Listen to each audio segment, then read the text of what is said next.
I was 35 years old when I thought I had the perfect marriage. 7 years ago, Jessica and I exchanged vows on that beautiful summer day in the mountains. I can still picture her radiant smile as she walked down the aisle. We built a wonderful life together in Seattle, bought our dream home, and planned for a future filled with happiness and children. Then one day, Jessica brought up the idea of an open marriage, and everything I thought I knew about our relationship crumbled before my eyes. Before I tell you how my perfect life unraveled, let me know where you are watching from in the comments. And hit that subscribe button if you have ever had someone betray your trust. Looking back, I can pinpoint exactly when everything started. My name is Blair, and I had what most would consider a successful career in tech. I met Jessica at my friend Taylor's birthday party 6 years ago. She was stunning with her long auburn hair and infectious laugh that could light up any room. We clicked immediately, talking until the early hours, about everything from our favorite books to our dreams for the future. After dating for just 8 months, I proposed during a weekend trip to the Oregon coast. Jessica said yes without hesitation, and we started planning our life together. Our wedding was intimate, a small ceremony in the Cascade Mountains, with only 50 of our closest friends and family members. I remember thinking as we exchanged vows that I had never been happier. With our combined incomes, we purchased a beautiful 3-bedroom home in an upscale Seattle neighborhood. Jessica worked as a marketing executive for a growing startup, and I was so proud of her ambition and drive. I supported her through late nights and stressful projects, always making sure she knew she had a partner to lean on. Our social circle consisted mainly of other married couples. Brian and Megan lived just down the street from us and had been married for 10 years. David and Sarah were colleagues of mine who we often met for dinner on weekends. From the outside, we all seemed to have perfect marriages, sharing Instagram-worthy moments and hosting elaborate dinner parties. Around year 5, I began to notice subtle changes in Jessica. She became more distant, often lost in thought during our evening meals. Her social media presence increased dramatically, and she mentioned new friends from work that I had never heard of before. The changes were gradual at first.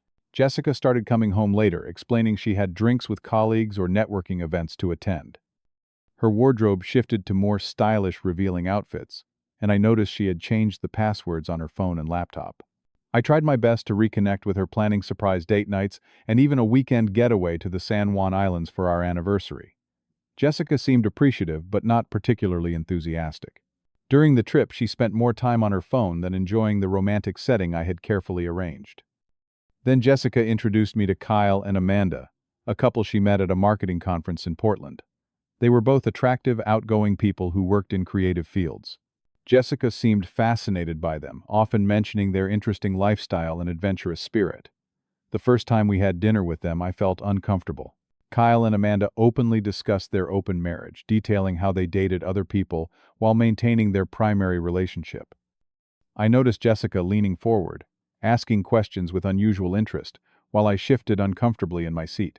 On the drive home, Jessica was animated, talking about how Kyle and Amanda seemed so happy and secure in their relationship. I changed the subject, but a knot formed in my stomach that would not go away. My suspicions grew when Jessica started coming home even later, often claiming she was having drinks with her team. One night, she stumbled in past midnight, her lipstick smudged and hair disheveled. When I asked about her evening, she gave vague answers that did not add up. My intuition was screaming that something was very wrong, but I tried to silence the voice of doubt in my head. Our relationship had always been built on trust and open communication, or so I thought.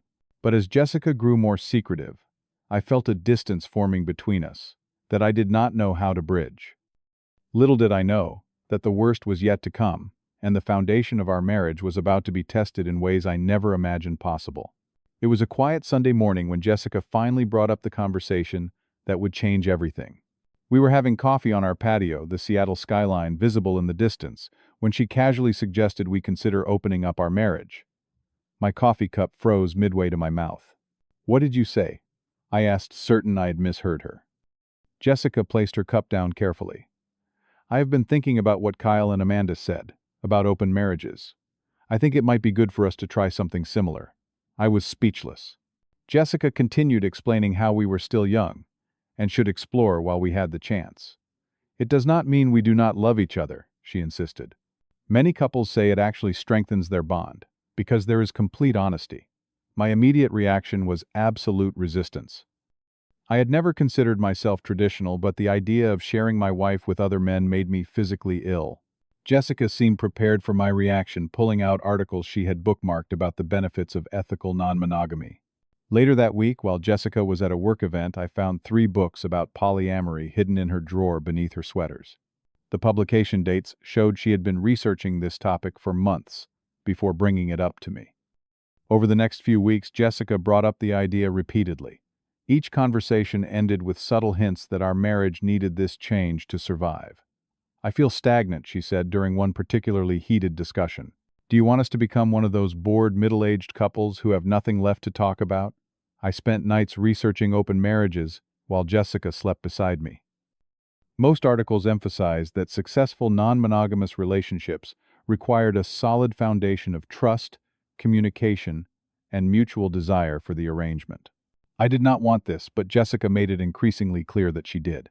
"I love you," she said one night, tears in her eyes. "But I need more. I need this. Can you at least try?" After weeks of discussion and mounting pressure, I reluctantly agreed, but with strict rules. We would have complete honesty about who we were seeing. Either of us could veto a potential partner. Protection was mandatory. Most importantly, there would be no emotional attachments. This was to be purely physical. Jessica readily agreed to all conditions, her excitement barely contained. The first month of our open marriage was eye-opening. Jessica immediately created dating profiles and began matching with men. Meanwhile, I sat at home, unable to muster any enthusiasm for meeting other women. I went on 2 awkward dates that went nowhere because my heart was not in it. Jessica, however, quickly found a regular partner. Michael was a colleague from her marketing department, a fact that made me uneasy since they already spent workdays together. She began seeing him once a week, then twice, sometimes more. As the weeks passed, I fell into a depression. I lost weight, had trouble sleeping, and found it hard to focus at work. The arrangement that was supposed to strengthen our marriage was destroying me from the inside out. After 2 months, I confronted Jessica about the imbalance in our arrangement. She was regularly dating while I remained essentially monogamous. Her response stunned me. "You are just not trying hard enough," she said dismissively. "There are plenty of women who would be interested in a no-strings-attached situation with a guy like you." One night, Jessica left her phone unlocked on the counter while showering. I had never invaded her privacy before, but something compelled me to look. What I found confirmed my worst fears. There were deleted text messages to Michael that had been automatically backed up to her cloud account. Messages filled with heart emojis, inside jokes, and plans that she had never mentioned to me. The emotional distance between us grew into a chasm. My best friend Taylor noticed the change in me during a basketball game we attended. When I finally confided in him about our arrangement, his face fell. "Blair, man, this sounds one-sided. She is getting everything she wants while you are miserable." The breaking point came when Jessica missed our anniversary dinner. I had made reservations at the restaurant where we had our first date, but at the last minute she texted that she was running late from a date with Michael. I sat alone at that table for 2 hours, my calls going to voicemail. I started seeing a therapist privately to help process my feelings of betrayal and inadequacy. Dr. Reynolds helped me see that I had been manipulated into an arrangement that only served Jessica's desires. "Healthy relationships require mutual benefit," he explained.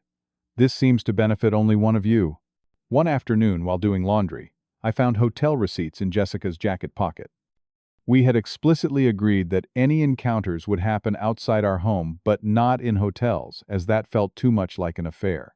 When I confronted her, Jessica became defensive. "You are overreacting," she said, her voice rising. "It was raining and his apartment is being renovated. Where were we supposed to go?" "You could have been honest about it," I replied. "That was the main rule. Complete honesty." Jessica rolled her eyes. "This is exactly why people in open relationships do not share every detail. You cannot handle it." That night, a nagging suspicion drove me to follow Jessica when she left for what she claimed was a work event. I watched from my car as she met Michael at a restaurant downtown. What I saw shattered any remaining illusion. They were not acting like casual partners. They held hands across the table, gazed into each other's eyes, and kissed with an intimacy that spoke of deep emotional connection. I drove home in a daze, finally understanding that this was never about physical exploration. Jessica had developed feelings for Michael, breaking the most important rule of our agreement. Worse, I suspected their emotional affair had begun long before our open marriage was ever discussed. 2 months into our open marriage arrangement, Jessica started acting strange. Beyond the emotional distance that had become our new normal, she was physically different. I noticed her running to the bathroom in the mornings and turning pale at the smell of coffee, which she usually loved. My stomach dropped one morning when I took out the trash and spotted a pregnancy test box at the bottom of the bathroom garbage. I dug it out with trembling hands and found the test itself wrapped in toilet paper. The 2 pink lines were unmistakable. That evening I confronted Jessica as soon as she walked through the door. "Is there something you need to tell me?" I asked, my voice surprisingly steady, despite the chaos in my mind. Jessica's face paled. She sat down heavily on the couch. "I was going to tell you tonight," she said quietly. "I am pregnant." For a brief moment, despite everything, I felt a flicker of joy. We had talked about having children early in our marriage, but that joy was extinguished by her next words. "Blair, I do not know who the father is. It could be you, or—" She did not need to finish the sentence. My entire world collapsed. In all our discussions about opening our marriage, pregnancy had never been considered because we were always careful. Jessica and I had been intimate rarely over the past months, and I had used protection each time, as we had agreed to do with all partners. "Did you not use protection with him?" I asked, my voice hollow. Jessica started crying. "We did always. But you know it is not 100% effective." I moved to the guest room that night, unable to sleep in our bed. My mind raced with questions and painful scenarios. The next morning, Jessica suggested we could raise the baby together, regardless of paternity. "Many modern families make this work," she said, as if we were discussing paint colors and not the complete betrayal of our marriage. Her family called me her mother, urging me to step up and be a man about this. Her father reminded me of my wedding vows, for better or worse. None of them seemed to understand or care about the circumstances that had led to this moment. Meanwhile, Michael had apparently disappeared from the picture once learning about the pregnancy. Jessica claimed he had been clear from the start about not wanting children. "He blocked my number," she admitted, tears streaming down her face. "He said this was never what he signed up for." As Jessica made tearful attempts to reconcile, claiming it was just a mistake and we can get through this together, I contacted a divorce attorney. The consultation confirmed what I already knew: I needed to protect myself legally, emotionally, and financially. When I brought up the need for a paternity test, Jessica became strangely resistant. "Does it really matter?" she asked. "If we are going to make this work, should not we just move forward as a family?" Her reluctance only strengthened my resolve. I gave her an ultimatum: paternity test or immediate divorce proceedings. Finally, she agreed. The results came back 2 weeks later. I was not the father. Despite the test confirming what I had suspected, the finality of it hit me hard. Jessica became desperate, her attempts to save our marriage growing more frantic. "The open marriage was just supposed to be about having experiences," she cried. "Not this. Never this." As we talked more, the full picture emerged. Under pressure, Jessica finally admitted that she had developed feelings for Michael before ever suggesting opening our marriage. They had been flirting at work for months, and the open marriage idea was her way of pursuing him without technically cheating. This revelation led me to dig deeper. I recovered months of text messages between them that predated our open marriage conversation. The evidence was clear: Jessica had already been emotionally involved with Michael, and likely physically as well. The open marriage had been a cover, a way to legitimize what was already an affair. As I packed my essential belongings, Jessica pleaded with me to stay, promising she would end all contact with Michael, that we could go to counseling, that she still loved me. But it was too late. The trust was irreparably broken. Jessica orchestrated an intervention of sorts. Her parents, her sister, and even some of our mutual friends came to our home to convince me to forgive her. "Marriages survive affairs all the time," her mother said. "You took vows," her father reminded me again. Our friend Sarah suggested I was being selfish by not considering the baby's future. Despite the immense pressure, I stood my ground. On the final night in what had been our home, rather than share space with Jessica, I slept in my car parked down the street.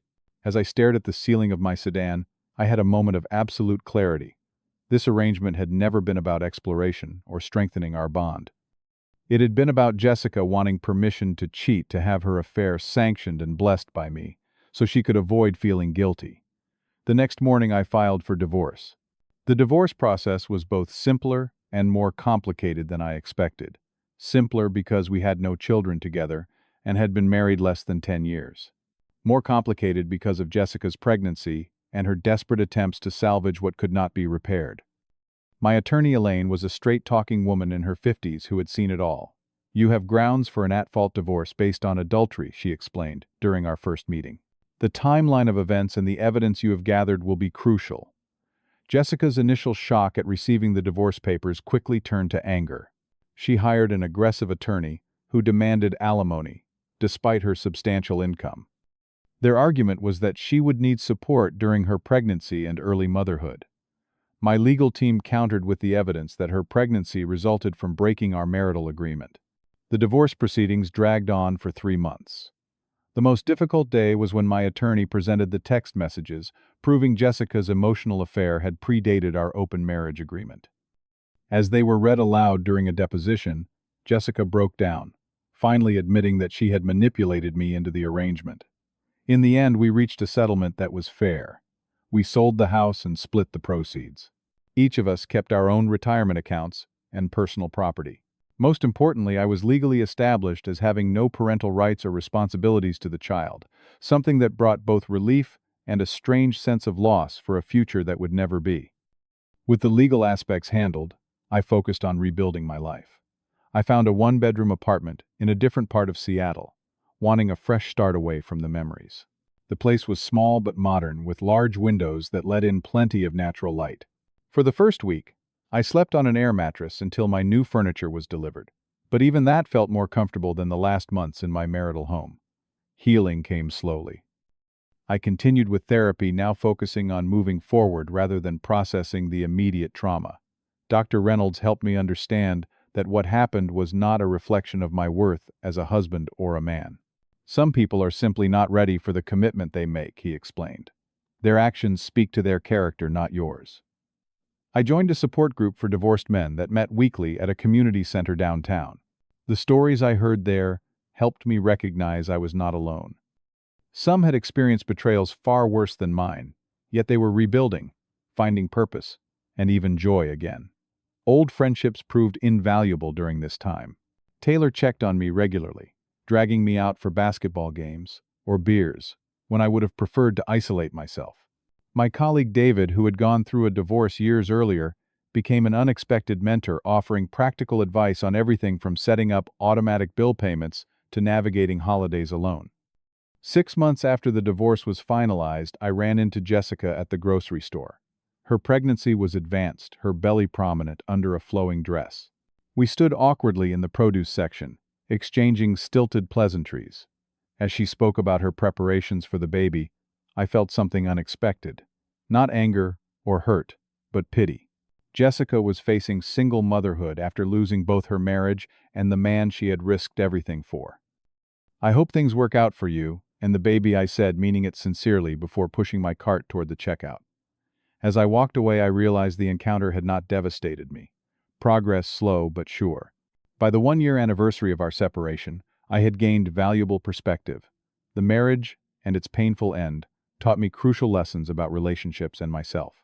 I learned that honest communication cannot be one-sided, that love without respect is just attachment, that boundaries are not suggestions but necessary protections. In retrospect, there had been red flags I had ignored. Jessica's increasing secrecy, her dismissal of my feelings, the way she would frame her desires as necessities for our relationship's survival. Now I could recognize these warning signs for what they were.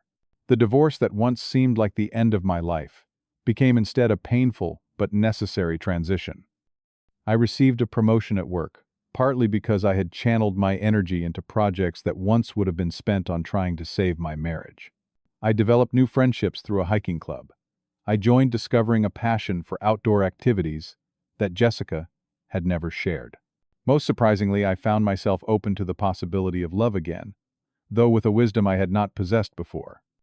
I now knew what I wanted and needed in a relationship: mutual respect, shared values, and absolute honesty. I was willing to wait for someone who offered these freely, not as concessions. For anyone going through something similar, my advice is simple: Trust your instincts. When something feels wrong in your relationship, it usually is. Do not let anyone convince you that your feelings are invalid or that your boundaries are unreasonable. And remember that sometimes losing someone who does not truly value you is the greatest gain of all. Have you ever had to make a difficult decision to protect your self-respect? Share your experiences in the comments below. If this story resonated with you, please hit the like button so others can find it too. Subscribe to my channel for more real-life stories about overcoming betrayal and finding strength in difficult situations. And if you know someone who might benefit from hearing this story, please share it with them. Thank you for listening to my journey, and remember, sometimes the hardest choices lead to the most healing outcomes.